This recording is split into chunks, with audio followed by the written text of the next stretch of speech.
Welcome, podcast listeners. You are here with your host, Mr. BudgetPedalChap. It is Fret Talk number 237. It is definitely 237. I know this. I've written it down. You're here with your host, Mr. BudgetPedalChap. You're here with another host, Mr. Matt Quine. Say hi, Matt. Hi, Matt. Whee! And you're here with, oh my gosh, it's Josh. Oh my gosh, it's actually me. It is. It is indeed you. Speaking of you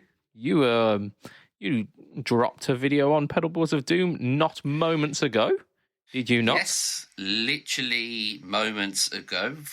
And it's slowly building all up, so it's all good. It was good fun. I couldn't stop playing the preset that I made, which is a evidently good thing because it means that Neural DSP are doing things right. Indeed. So you kind of took a like a deep dive into the update itself and kind of gave a few snapshots of what was going on, didn't you? Yes. So the first thing I literally did was started from the ground up, built my presets. I wanted to use the new amps, which were the Vox AC15 and the Marshall Silver Jubilee, which when I was a Kemper user, I loved the sort of Silver Jubilee stuff. So I actually found it better on the Quad Cortex, I have to admit. It sounded a bit more fuller, I think is the best way to word it.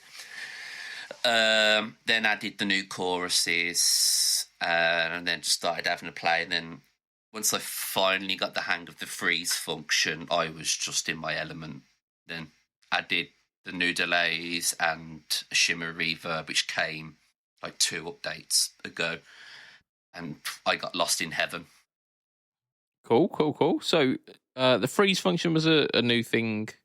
You got the 2 amps. You had the 2 choruses as well, didn't you? You had the Dreamscape and the CE2W? Yes.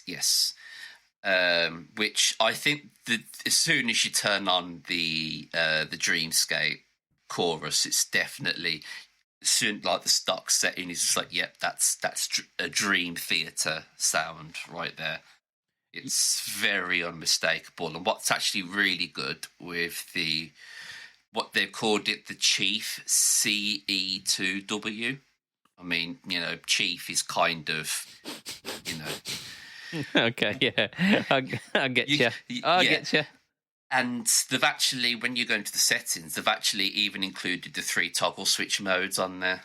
Oh, have they? And I was testing each one, and they do sound differently and very similar to the original series, shall we say. Is that the one that's got like vibrato mode on it?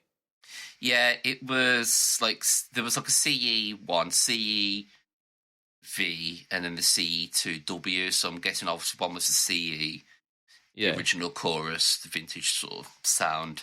The V would have been the vibrato, I would imagine, and then obviously the 2W was the the mod version, yeah. Yeah, I mean, I shouldn't have said WASA, shouldn't I? Because that gives away what it is. The wanky version. The wanky version, yeah, that. But you know what? When you tried both of those on the video, I thought the Dreamscape sounded better. I did, yes. Admittedly, with the Chief one, I did dial it back a little bit more. Yeah. Because that's how I tend to use that sort of style of chorus, a bit more subtle.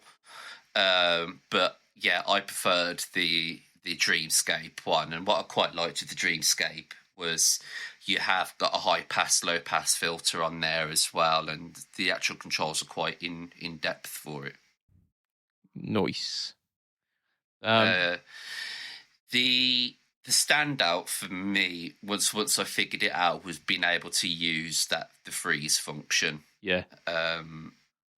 Because it's going to open a hell of a lot of avenues for people where they are tonescaping, tone searching. You can change how much of the freeze function you want or how much of the dry you want.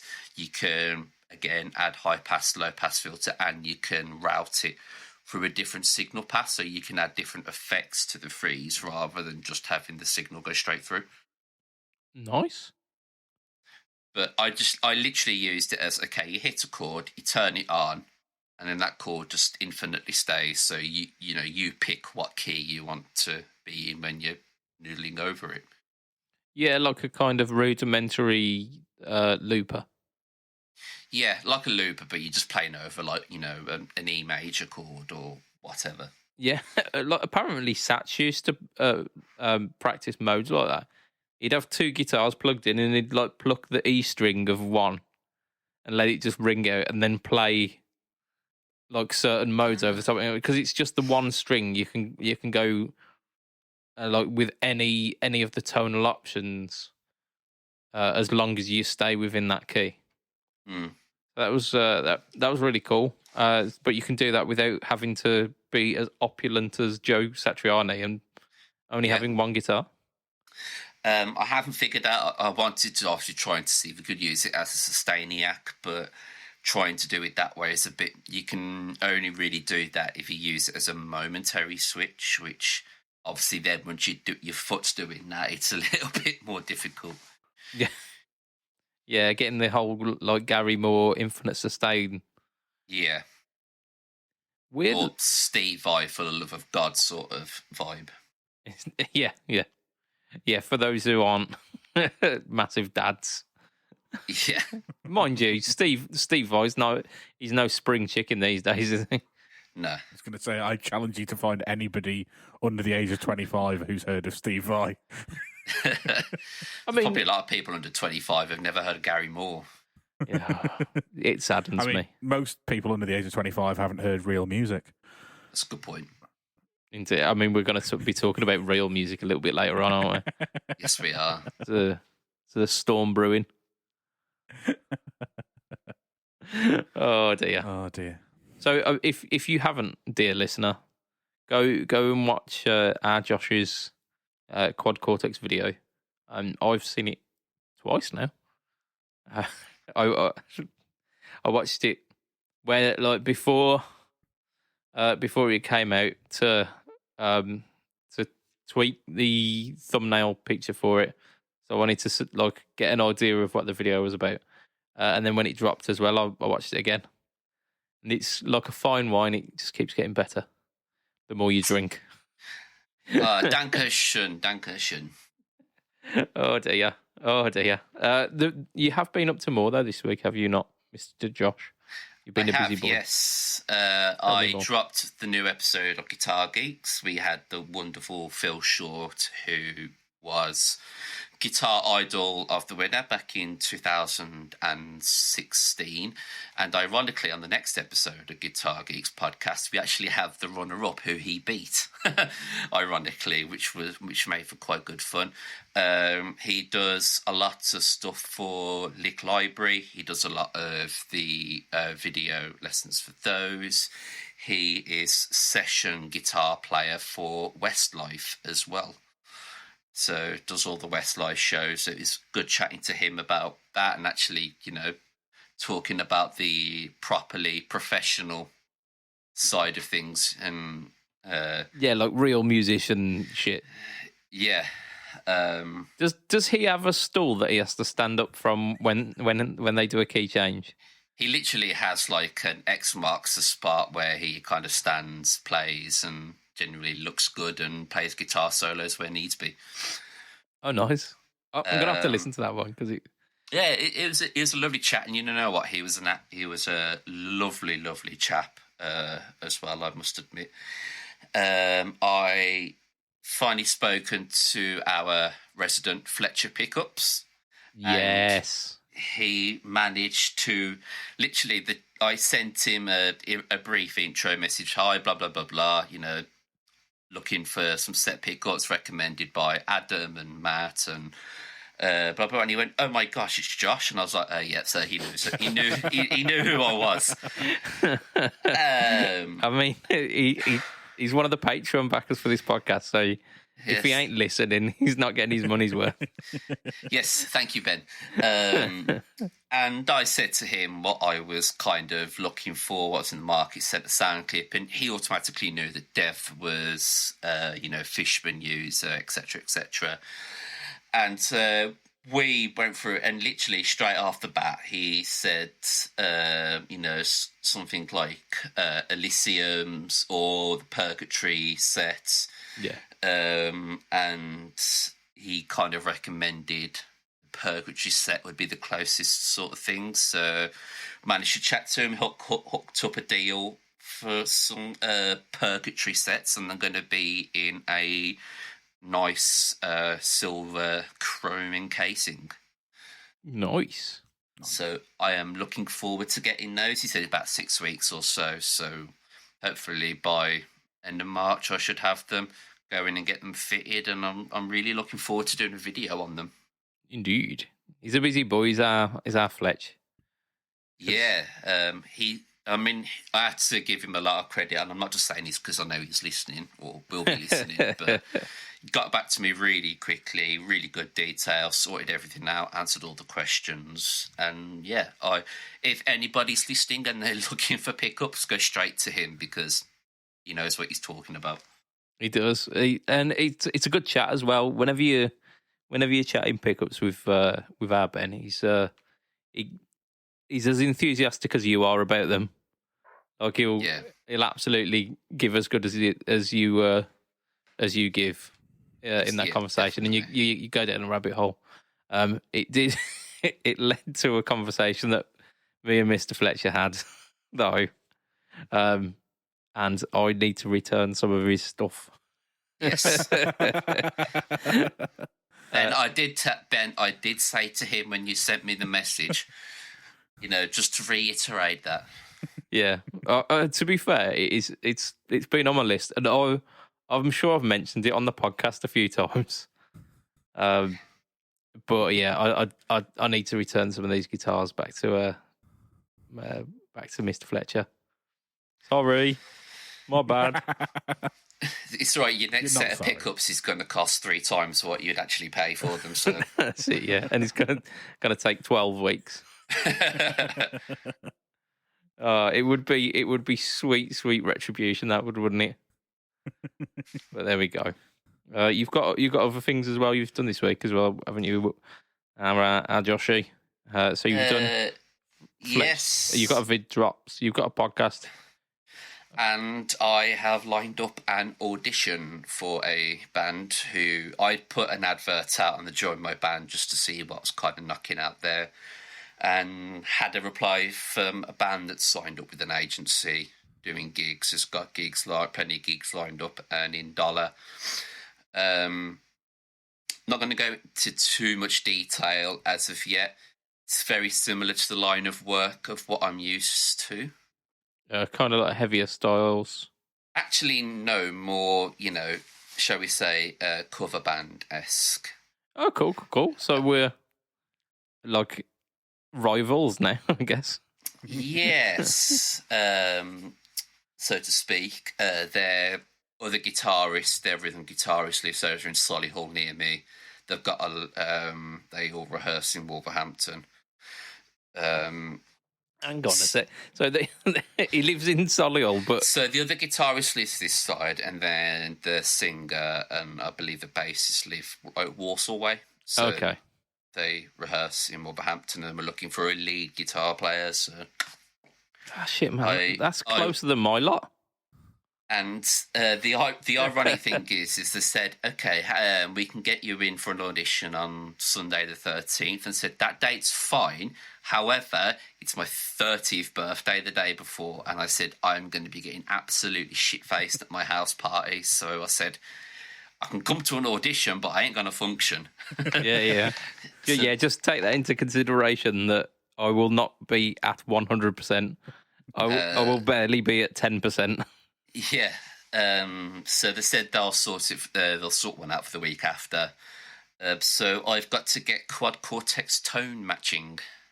Nice. I suppose, like with some of these things, you can search for like presets that are already been made. Yeah, but I'm gonna I prefer to make them myself. purely because then I can release them on the neural cloud and get more people to like my content. Boom. It's all about that content. And it will feed into a video later on at Pedalboards of Doom. Well, hey. Oh. Right, it can. Matt, what have you been doing? Yeah, nothing compared to what you've been doing by the sounds of it. DCB? Yeah, quiet week. Like, I intended, so I've got two fairly complicated songs to learn. I've got Sir Duke by Stevie Wonder, which I mentioned that I wanted to get the guys, and they've all agreed that they'll learn all the difficult bits, and I'll just learn the funk rhythm. And also the structure of the song, because fucking hell, it goes all over the place and doesn't repeat where you think it will, and does repeat where you don't think it will. So yeah, I've got that to do. Got some pretty integral stops as well, hasn't it? Yeah. So like, and they're not. Yeah, they're not where you think they. It's the structure is going to be the hardest part for me. Although I think I'll probably end up playing some of the proper walkie bass line or whatever you call it, the like intro outro. I don't even know how to describe it. Like bridge. I don't know. It's music. I can't verbalize music terms. The musicy bits. Yeah.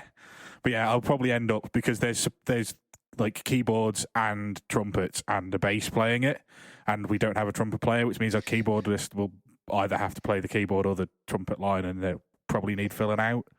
This would be the perfect time for you to get a Boss SY200. I've got a Mel 9, it'll do. I mean, weren't fuzz pedals initially designed to sound like a trumpet? No, a wah pedal. Oh, it was a wah, wasn't it? There you go. It was originally meant to sound like a trumpet. Well, I mean, it was a fuzz pedal, because Satisfaction, the whole thing about, what was that fuzz? The wanky one that we talked about the other week. Maestro. Yeah. Yeah, them ones. But yeah. FM1, is it? Yeah. But yeah, so I'll probably end up having to learn that bit as well. But I sat down and I was like, right, I'm going to learn that, but like, I vaguely know Comfortably Numb, so let's just sit here and see if I can have a go at the solos, and just found a backing track for it. And got lost in the world of just playing along to backing tracks. So it got to the outro solo of Comfortably Numb, and I realised that the start of the solo for Hotel California works really well.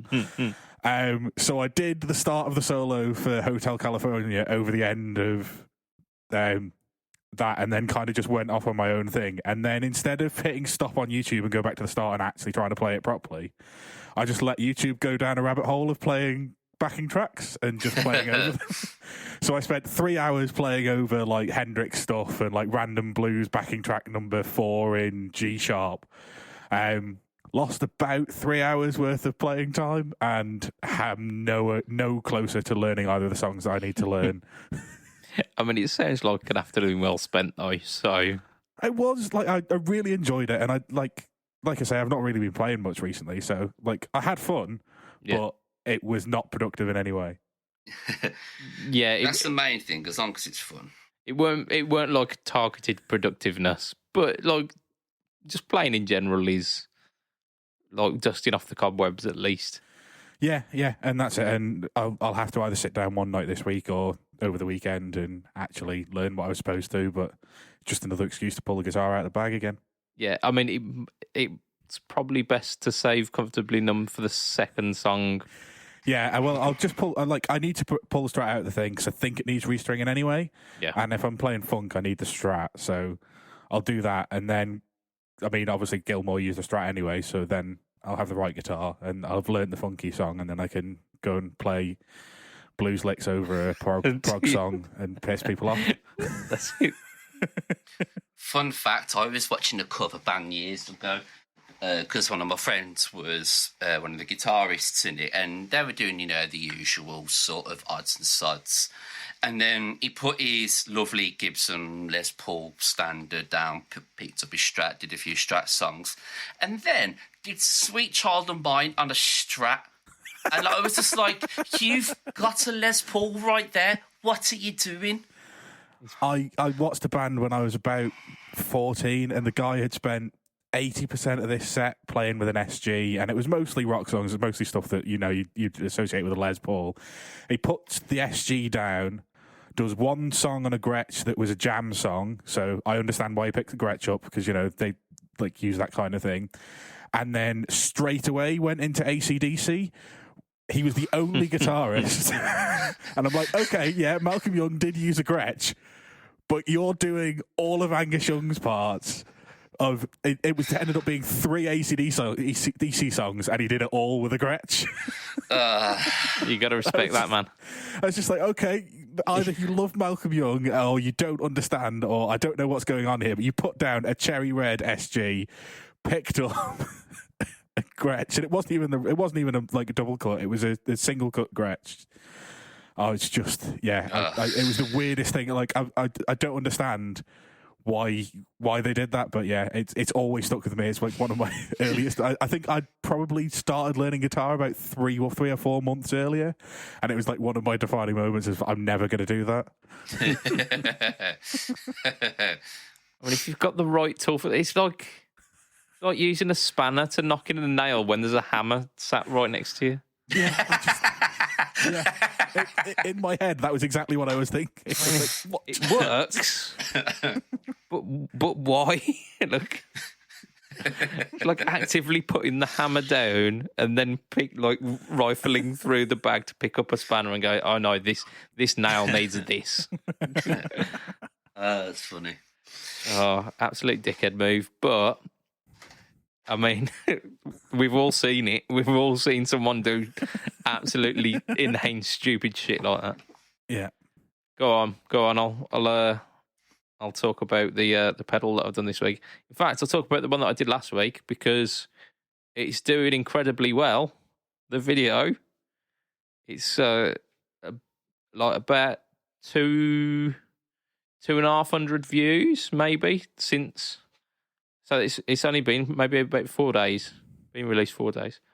So that's, like on my channel, that's ridiculous.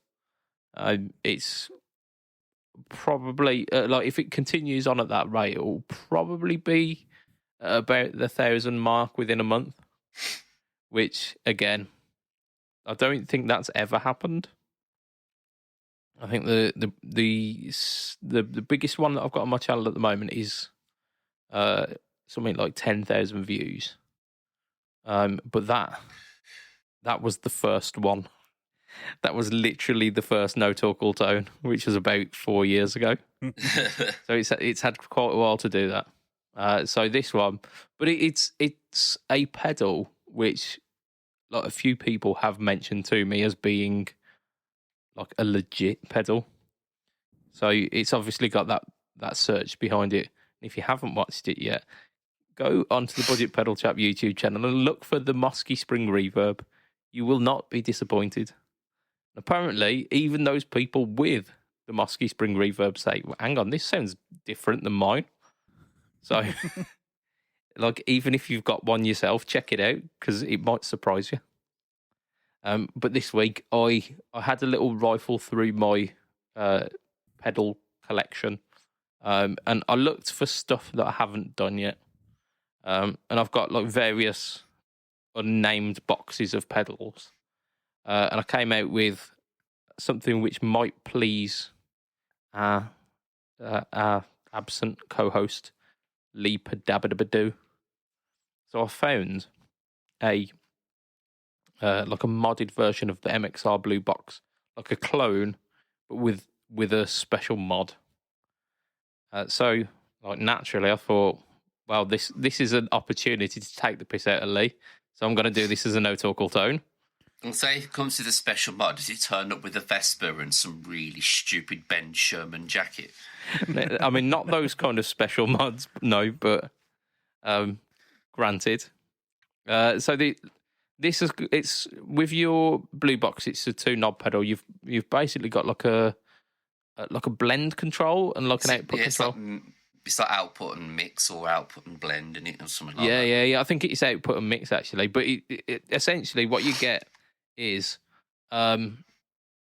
you've got like a set fuzz tone, and you've got a set analog glitchy octave.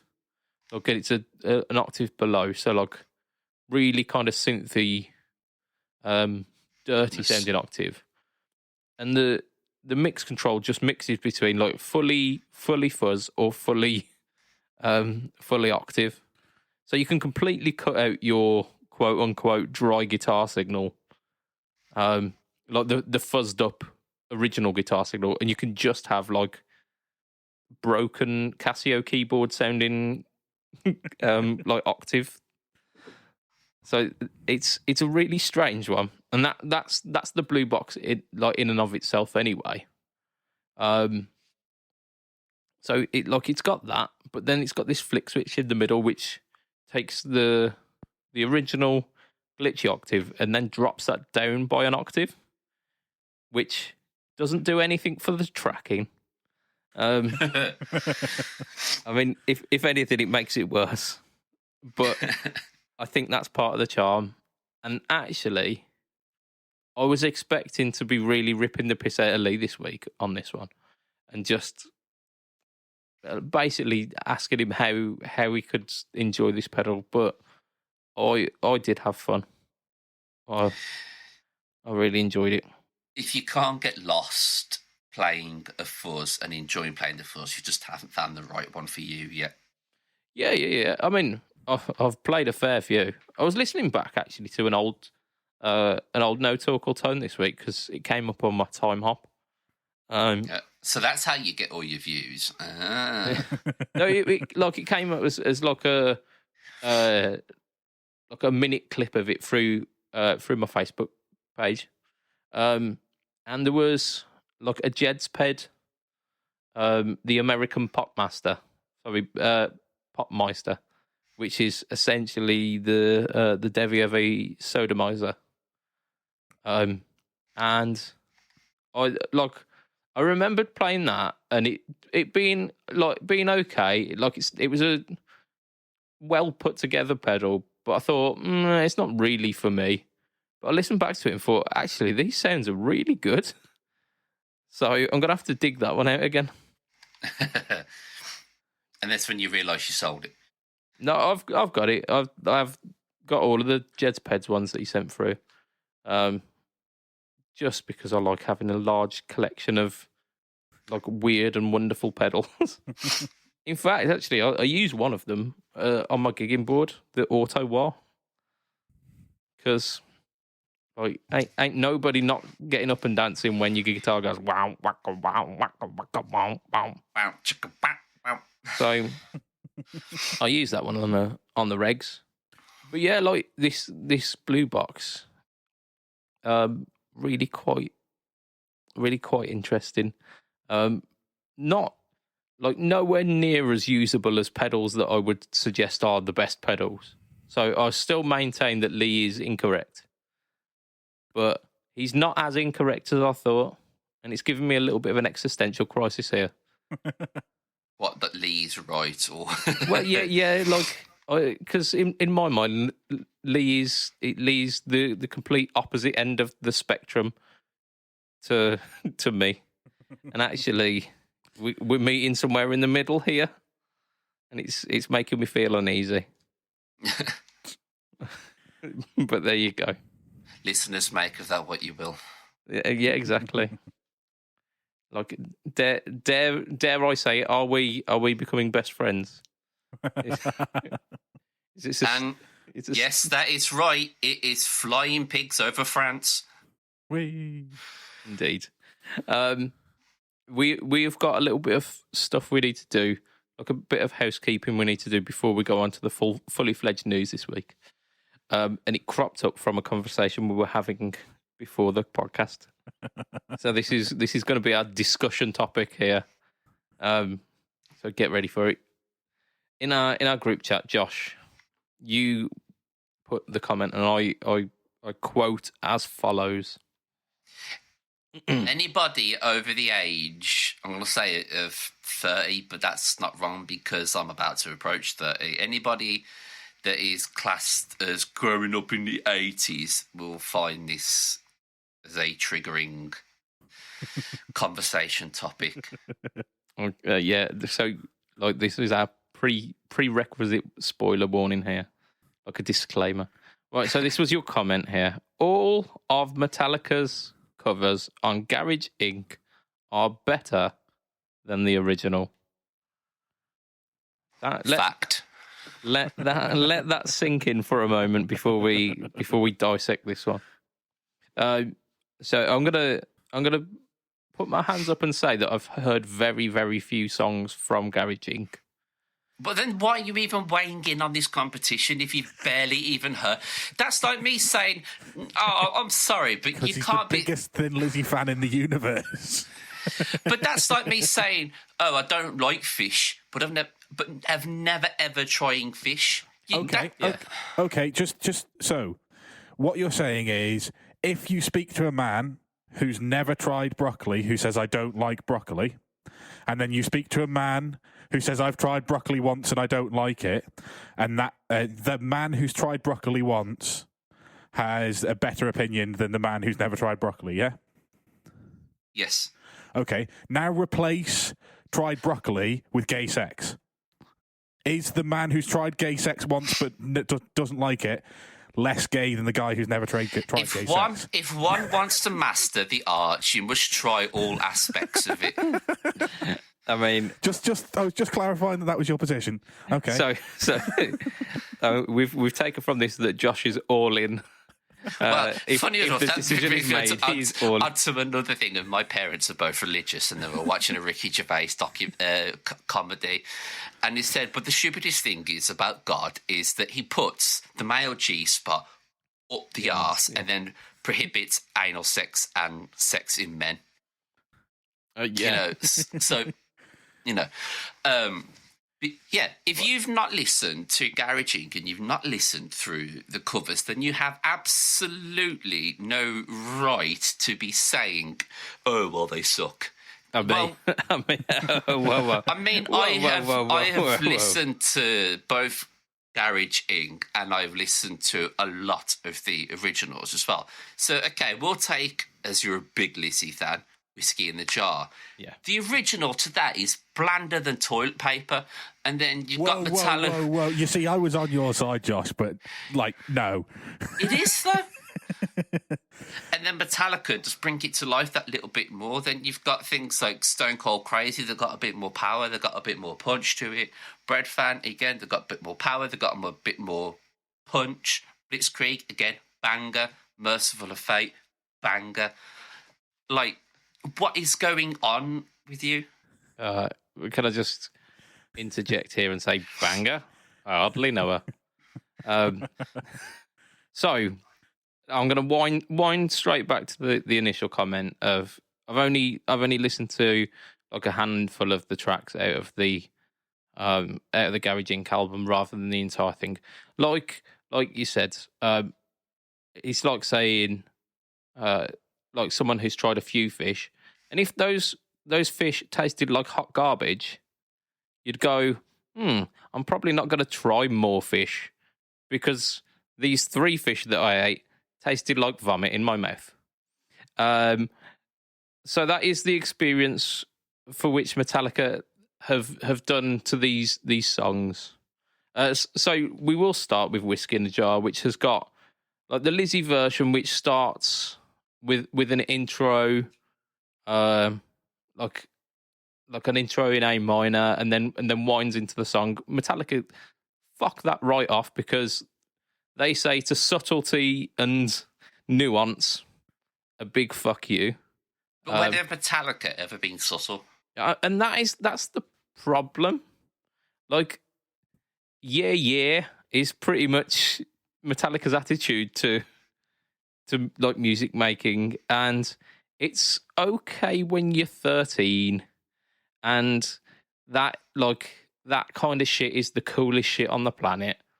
But when you develop a sense of nuance and musicality, you go, actually, these guys are like clowns. They're just there's no. It's just kind of Thin Lizzy are only famous purely for the fact that their singer died. That was what made them huge. Wrong. Incorrect. And it's hard, obviously, you know, people do have different tastes and in different materials, and there are a lot of people out there that say that they hate Metallica because they sold out because of the Black Album. I've got absolutely no problem with that.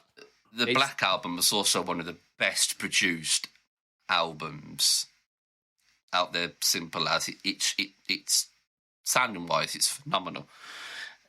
With Garaging, don't get me wrong, there are some songs on there that I don't like. So we'll go back to your original statement here. Sorry. Yes, that's what I'm doing. All of the covers in Garage Inc. are better than the original. Yes, they're better than the originals. Doesn't say that I can still not like the originals, and I still think that some of them I wouldn't always listen to, but they're still better than the originals. I mean, we've ascertained that nope, because Whiskey in a Jar, like the initial starting point, is just, it's not better. Like the take away the subtlety, they've taken away the intro, the half-assed the solo, they've dropped it down to like tone, C, like C or something. They're in D standard. In D standard, because like Het is just not as good as Phil Lynott. Like he just can't sing as well. When Metallica actually record all their albums, they do them in E flat and raise the pitch up on them anyway. Okay. All of the stuff like that's done for Demo Magnetic and all the original demos, they're all done in E flat, and then they just are simply brought up on when the final productions are put together. So, but Het's, you know, when Metallica play live, they're always in E flat or D standard. Sometimes even go down to C sharp standard, I think, for a few songs. You know, they've always been low, they've always been heavy, and that's how it goes. I mean, low doesn't always mean heavy, and heavy doesn't always mean low. Oh no, like, you know, Symptom of the Universe is, I think that's done in E standard, and that's one of the heaviest riffs known to man. Like the later Ozzy Sabbath stuff was in much lower tunings, I believe. I know Children, like the lowest they've done, I think, is Children of the Grave, and I think that's in C sharp standard. I think. There you go. It's been a while. It's been a long while since I've played any Sabbath. I really should, because Sabbath absolutely fucking rule. Unlike Metallica. I mean, Metallica. I need to argue with their bank balance and their platinum records, and, you know, playing to God knows how many billion people. Yeah, and admittedly, yeah, if Phil Lynott and Gary Moore were still knocking around, then yeah, you know, Lizzie may well have reached the same height that Metallica have had. Them, they may not have done. You know, but it's one of those things that we'll never know. Yes, Thin Lizzy did carve the way for Metallica, because, you know, bands like Sabbath and, say, Thin Lizzy, Maiden, Judas Priest all kind of did spawn everything. Yeah, I mean, Thin Lizzy. But my original standpoint still stands. I don't think there's any way that we can agree on this when their version of Whiskey in the Jar is just so bad. You see, this is where I disagree, because I really like Metallica's version of Whiskey in the Jar, but I also really like Thin Lizzy's version. They're different versions. If you could only listen to one version for the rest of your life, I would probably end up picking Lizzy's, but it would be a close call. Metallica made a big part of my teenage years, and my entire life in music is about reliving my teenage years, because music sucks these days. I mean, right on. So, like, there'll never be a time where I kind of don't listen to Metallica every now and again and think about how awesome it was being a 15-year-old playing along on a 10-watt practice amp with an Ibanez guitar, because, you know, you know, and you throw the gain knob on your 10-watt Ibanez practice amp up all the way. It's not quite doing it for you, so you throw the treble knob all the way up as well, just to try and really, really distort the speaker. I'm going to say something here that's... I wouldn't say it's going to be... Well, probably there's people out there that are listening that think everything I'm saying right now is controversial, but there are more people that grow up now and go, I want to sound like Metallica, than going, I want to sound like Thin Lizzy. Yeah. I'd say no doubt about that. Doesn't mean it's any good, though. Well, if it's appealing to the masses, then you kind of... That's not quite true.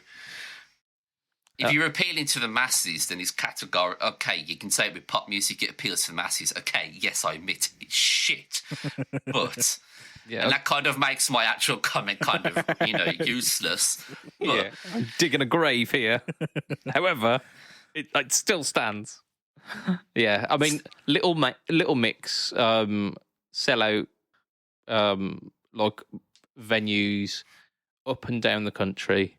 Ed Sheeran could take a shit and it would still sell for millions. Yeah. Just because something is popular, it doesn't make it musically good. And I think, like, back in the early days of Metallica, there was a spark of something that was interesting and good. And it's just homogenized over the years, where they turned from one of the big four in thrash to like a dad rock band. But what bands don't? There are very few bands that do keep to their original sort of recipe. They do all change. Like, take Slipknot, for example. They started out as this very aggressive fuck you all sort of band, and then now they've just kind of become a bit plain. Yeah, I mean, it's not as fresh as it always was, but it's still within the same direction. And you've got the same with like Iron Maiden, the same like 3-chord dun. They've done that for God knows like 15 albums now or something. But let's be honest now, who actually listens to the Iron Maiden stuff that's come out in the last, I don't know, 10 years? They don't. They all just go straight back to... But you could absolutely say that about Metallica. Their last album I listened to once, and then I left it in a car that I scrapped because it was so shit. So, I mean, the worst. Don't get me wrong. There were songs on that album. The one they did was it Lou Reed? They did an album with. Oh, I am disabled. Fucking weird. I am disabled. Yeah, that was. I mean, even kind of awful. Like the last, I really enjoyed Death Magnetic because they tried to go back to their roots, and whilst it didn't get all the way there, it was close enough that it was better than anything they'd done since 1988. Yeah, and Death Magnetic is the album they should have released in 91. Yeah, like Load and Reload shouldn't have happened. Garage Inc. shouldn't have happened. Saint Anger definitely shouldn't have happened. Like I said in the chat, there are some hidden gems in Saint Anger, but the mixing and the actual, like, say, everyone just thinks of snare, you know. But the problem with it was that they were trying to like ride that new metal train. Which just because it was them. Exactly, and that's what they did in the 90s. It was, we need to be a rock band now because metal's not cool, and it's always that kind of chasing a trend rather than like being the band that they were.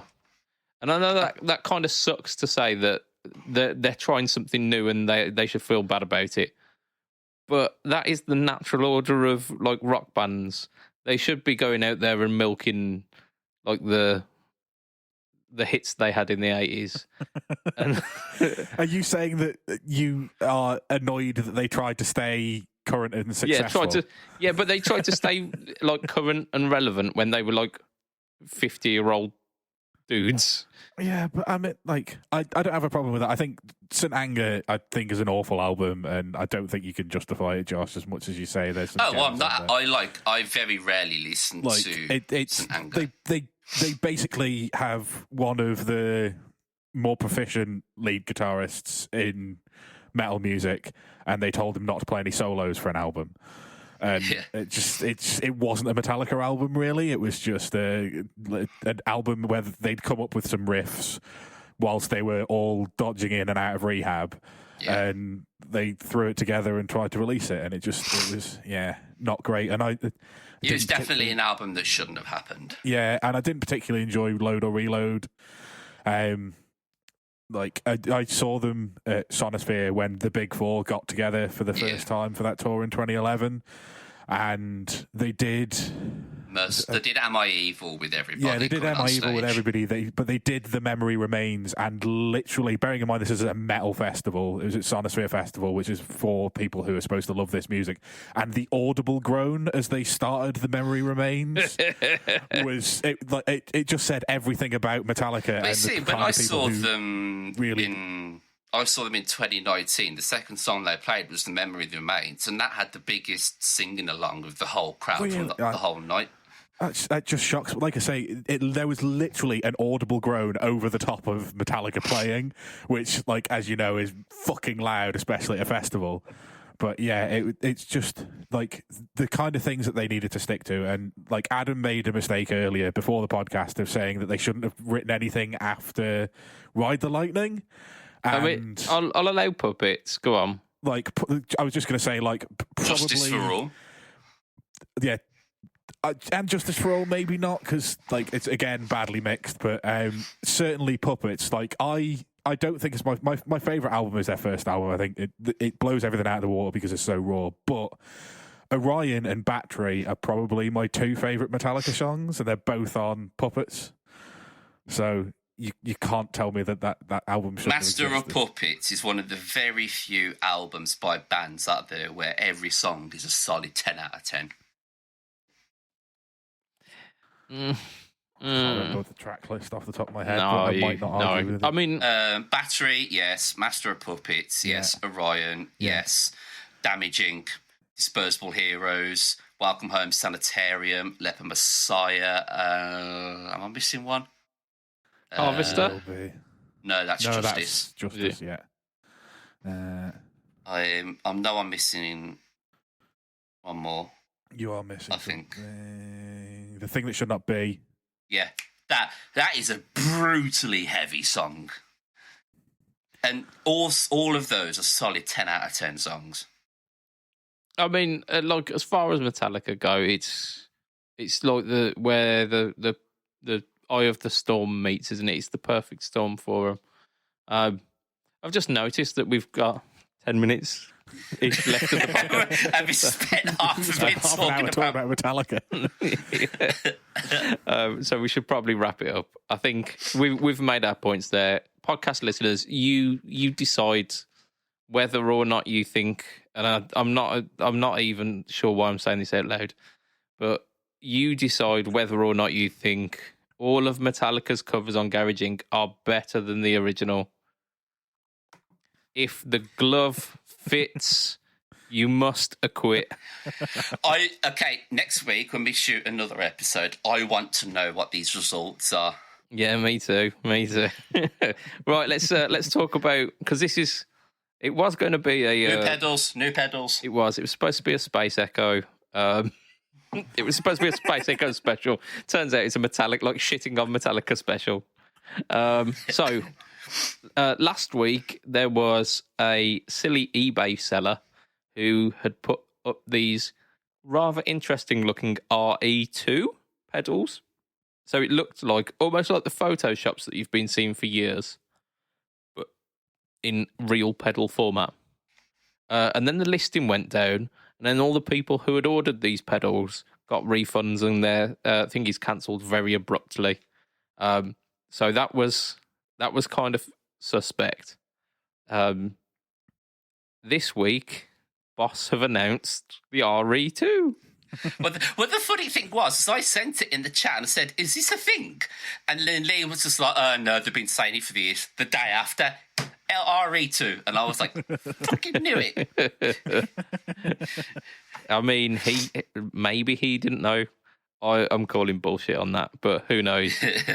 So the RE2 has now been announced, but there's no like official pricing or anything on it, because I think this was all based on this eBay seller who was a quote unquote reputable seller, accidentally jumping the gun, and I imagine that person has got accidentally.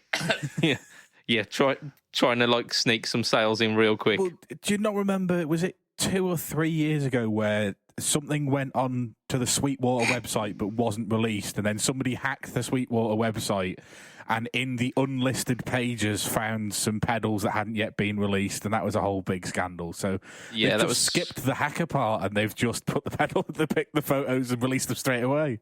I believe that was Wampler pedals, wasn't it? It was like a Wampler release. I can't remember what it was now. It's more than yesterday ago.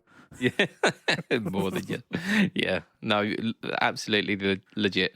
So this thing is looking a little bit crazy, isn't it? This RE20.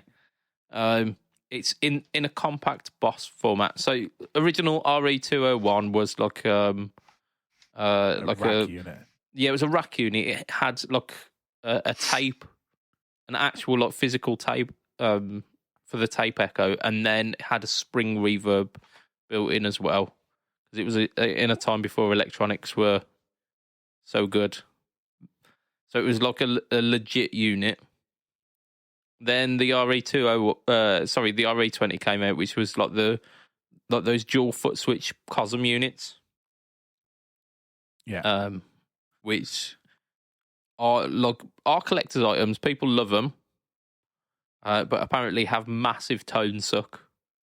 Like you plug into one of those and you know the difference between your tone, because they just ain't transparent at all. Like the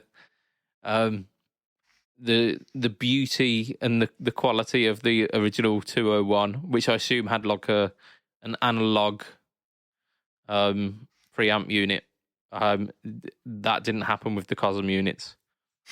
So it's to be seen really whether this new one is original specs, where it's nice and like warm and beautiful and sounding vintage.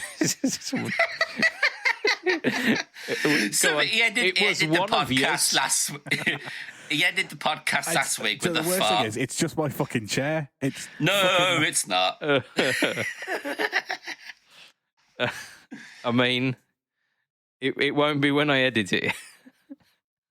But there we go. I was trying to not move, and then everything I did, every kind.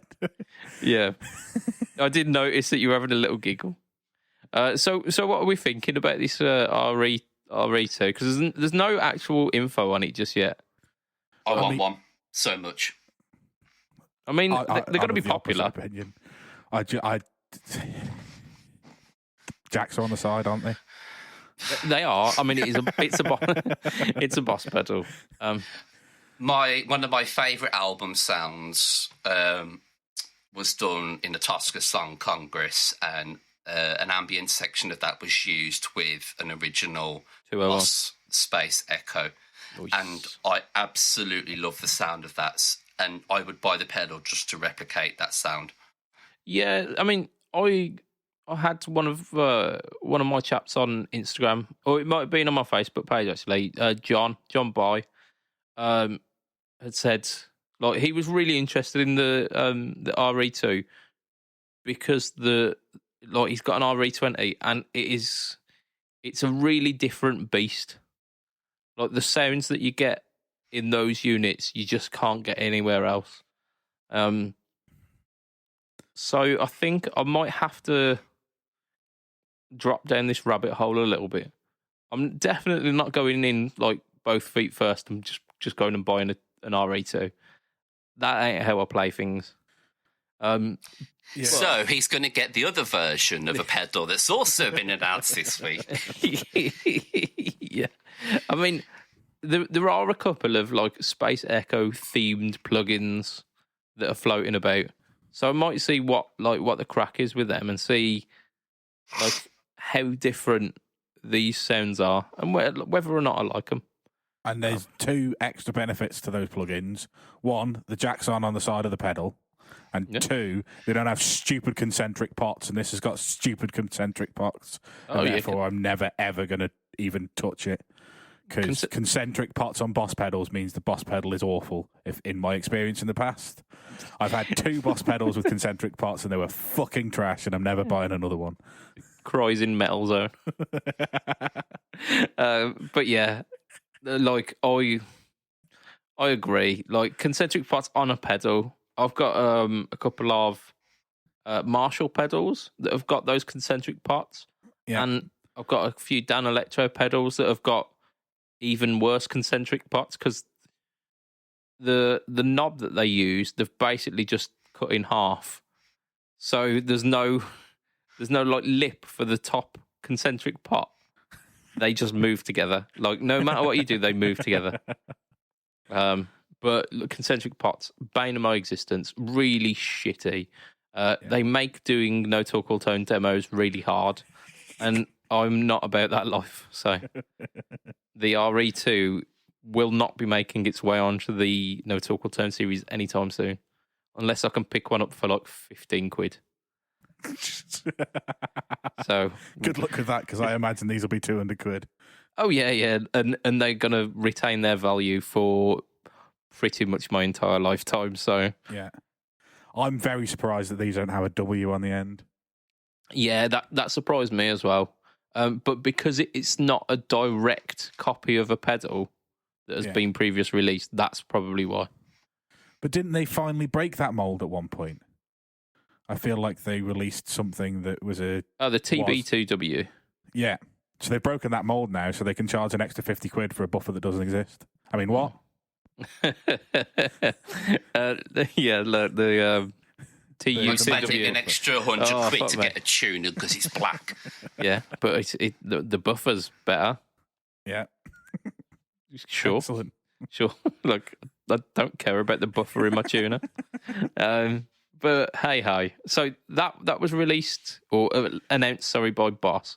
And then Nuix or Nux almost instantaneously announced their NDD7, which is Space Echo flavored. It's a dual foot switch. So this is not like a compact size. This is like kind of RE20 style size. 2 foot switches. You've got bass, treble, time, repeat, level, and reverb on the front. You've also got a select button, and if you hold the select button, it gives you secret options. So then it allows you to adjust saturation, wow, flutter, kill dry, and expression as well. So like gives you in depth. So like the saturation, wow, and flutter are the stuff that you would expect to really hone in those like tape sounds. It's got MIDI in and out via 3.5mm jacks, so it's dead to me. Just why? No, there's quite a few companies that do it. I think Boss do it via like TRS mini jacks, don't they, as well? Some people will enjoy that. I'm still not on board with MIDI yet. I did say that I would be on board with MIDI this year, didn't I? You did. In retrospect, you still got 9 months to get with it, so yeah. And if I want to be with MIDI, I've got to get with its friends, as the Spice Girls once told me.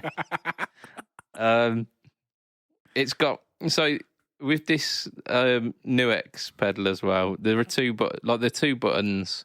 Like one's a tap control, and the other one does something I assume engages the pedal. If you press them both together, it enters SOS mode, which I'm assuming stands for something, but it just makes it sound like you're asking for help. Yeah. It dials 999 as you're having a heart attack. Yeah, I need an adult. No, but can we go back to the Spice Girls bit? Because I never understood that. Why, if you want to be one of their lovers, do you have to get with the other members of the Spice Girls? Surely that's cheating, and therefore you shouldn't be doing it. Well, I don't understand the Spice Girls. Are we arguing this? Like, The biggest rumour I heard about the Spice Girls is they originally got their names and what their vaginas look like.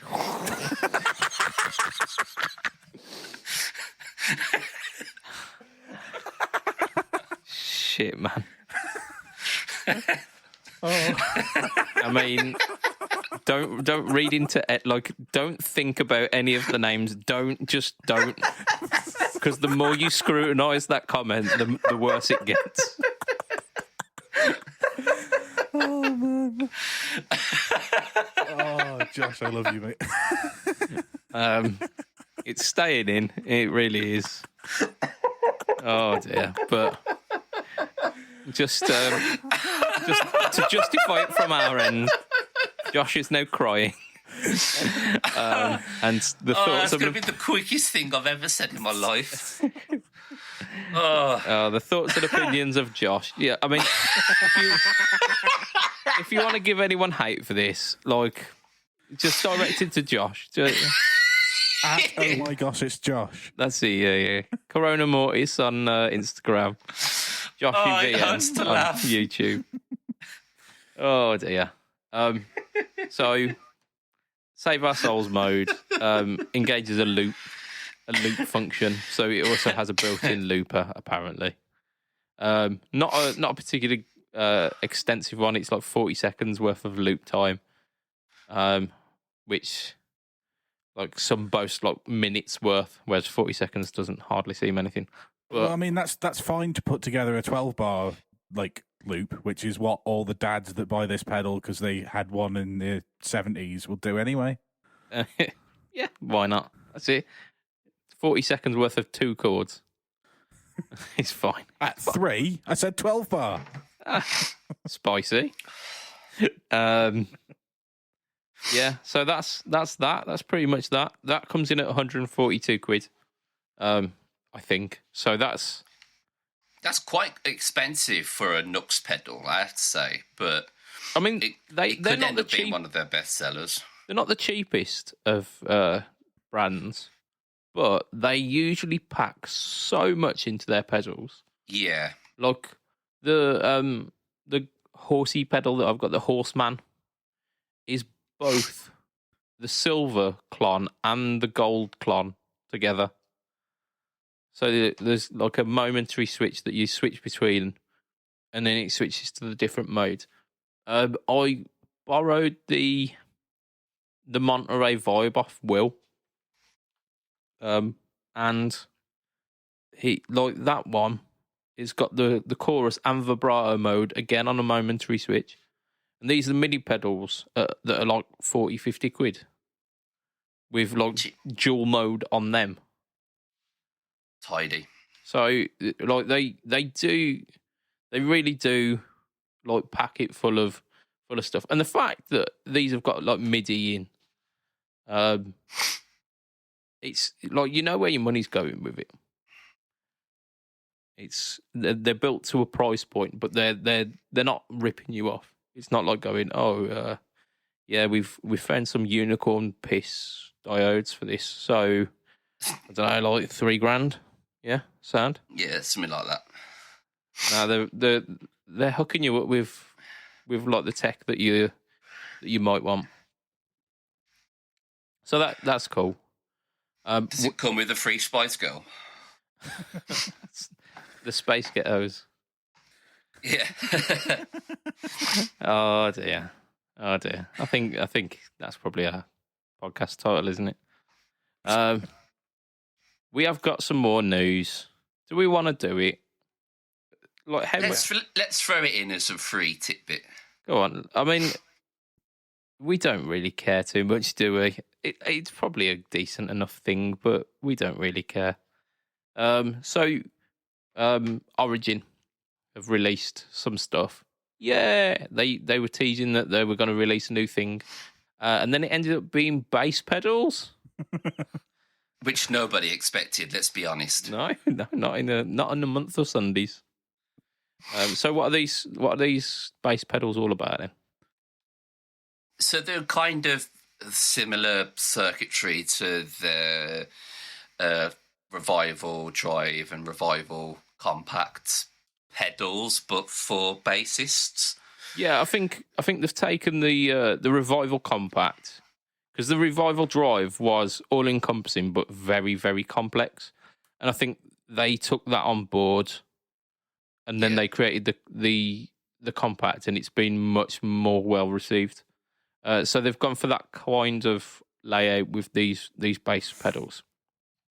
The bass pedals, I think we said before the podcast kicked off, and it's very similar to the sort of Tech 21 Sans amp and the Dark Glass Alpha Omega. I think it is. It's kind of aimed at that sort of like preamp sort of style pedal. Yeah, like a pedal that's got a flavour. Maybe you put it at the end of your pedal board, and then whatever bass rig you go into at your gig can sound at least like the sound that you want to make. Or if like a bass rig's not available, you can still then go like DI into a desk, and it's sounding pretty decent. So we've got two different versions. We've got let me just get the names right. We've got the Black Panel and the Super Vintage. So Super Vintage, no prizes to guess. That is going to be SVT. I wonder what. Oh yeah. And the Black Panel is basically Fender flavored. So it's like Showman / Bassman flavored. And the Bassman was quite popular as a guitar amp as well. So yeah, I think is it Doyle Wolfgang when he was in Misfits or whatever? Didn't he use a Bassman as an amp? I think. I understand only half of those words that you said then. The dude from Misfits, Doyle von Wolfgang, I swear he uses a Bassman as an amp on stage, I think. Sure. I could be wrong. I mean, he might do. They've got a very distinct characteristic. They're quite mid-heavy, almost like a big fat tweed. Yeah. Which I wouldn't get how that would sound particularly nice for a bass. I suppose it would sound quite vintage, like 60s, 70s bass, really woolly and almost like that it was used by bassists in the 60s and 70s, maybe. Yes, yeah, almost. Almost like, the 64 Bassman might have been used in maybe 1964. Yeah, possibly. But yeah, I think like back then, like the bass guitar was very much a new concept, wasn't it? And they were still trying to figure out how to make it work. So basically running the answer was give it to John Paul Jones. I mean, yeah, he did quite well with it, didn't he? But I think they've really refined what a bass sounds like these days. Like you get like actual bass sounds rather than just we'll make the mid louder. Yeah, so like for this particular one, for the Bass Rig 64, they named some bass players on their website. They named Sir Paul McCartney, who I've heard of, and Billy Talbot, who I haven't, and Berry Oakley, who I haven't. There you go. But Macca, we've heard of like three times heard over. Of Paul McCartney, and yeah. I don't particularly like his bass sound. No, like it's not the most distinctive thing that I can think of when I think of Paul McCartney. It's not a giant flashing twat. I think we've talked about enough twats to. Oh dear! Don't set him off again. Oh dear. So Origin have basically released a Fender style bass sound and an SVT style bass sound. They've all got output drive, 3-band EQ, blend controls on them. They've got an amp out EQ, whatever that means. I assume it's like being able to flavour like the line out to your amp with a different EQ in case you wanted that. There's a high filter, low filter trim. There's a horn cut as well.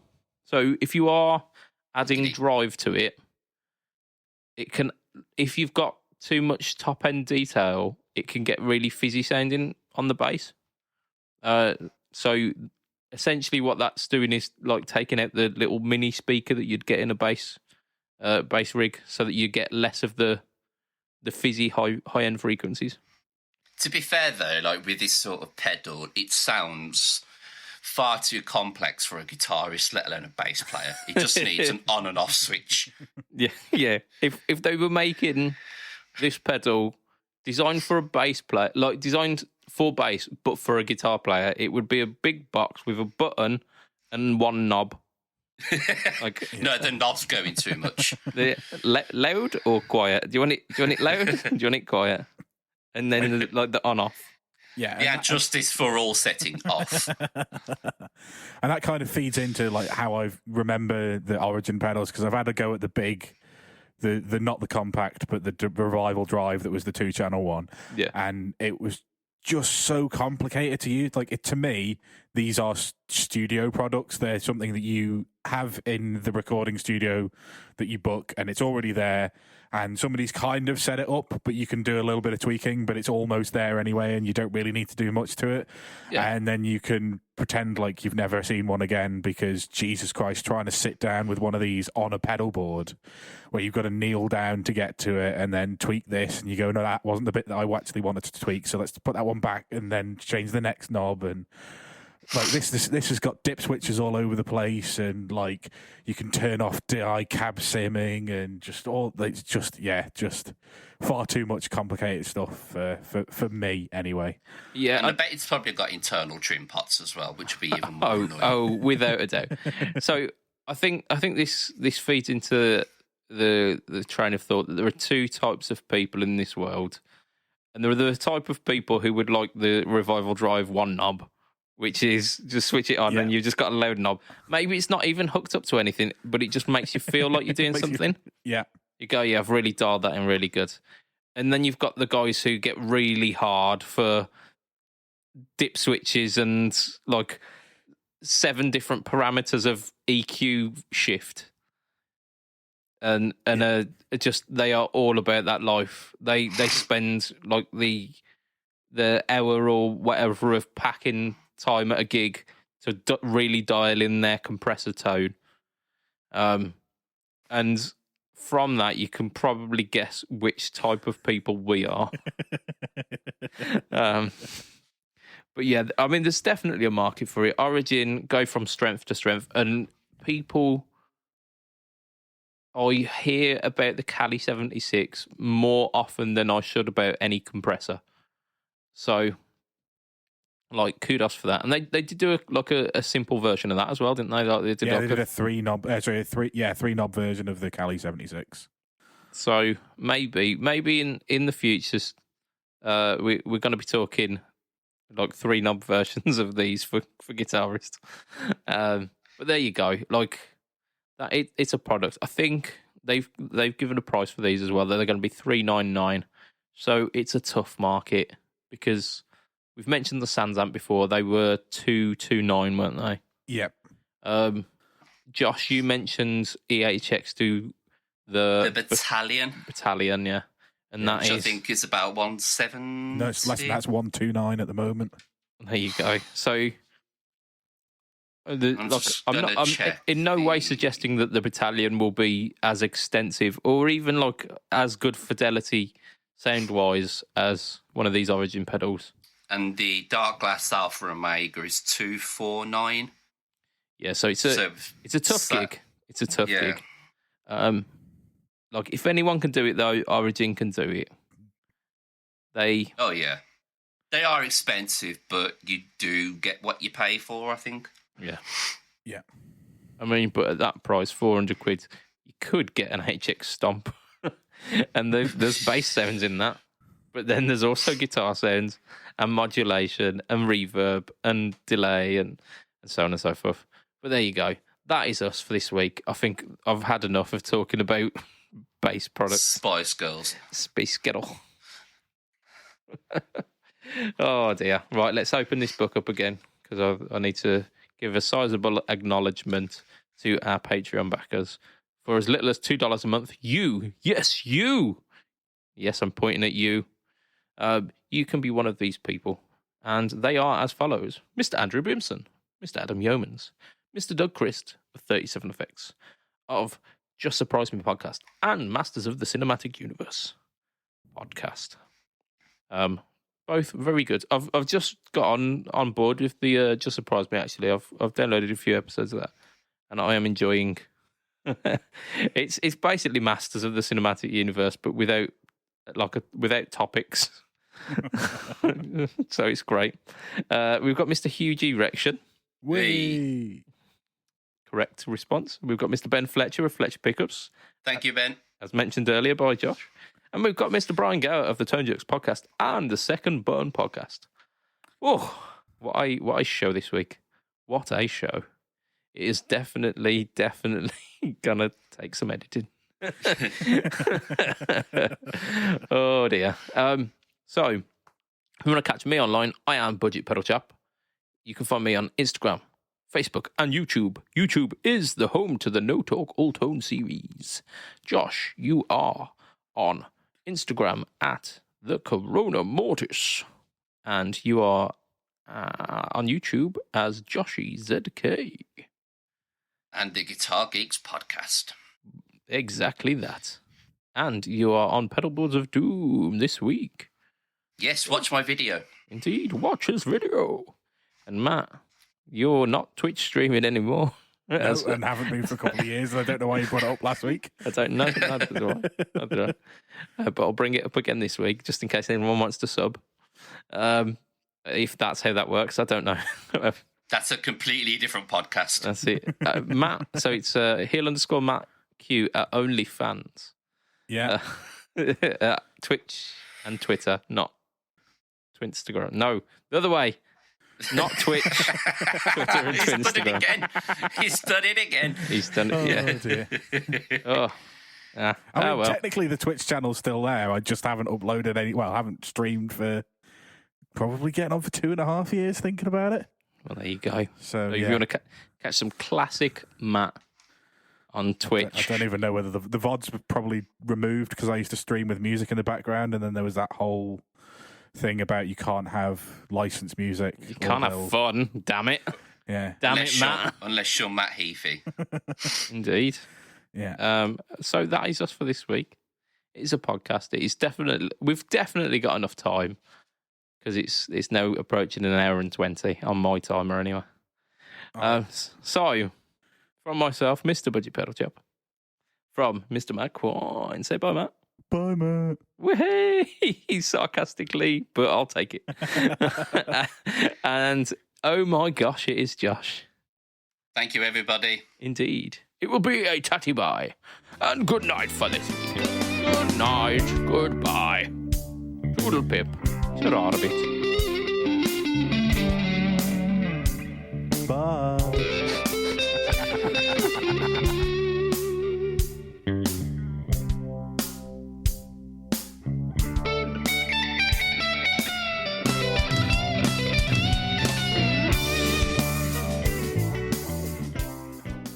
I accidentally took Tipex instead of liquid Viagra last night.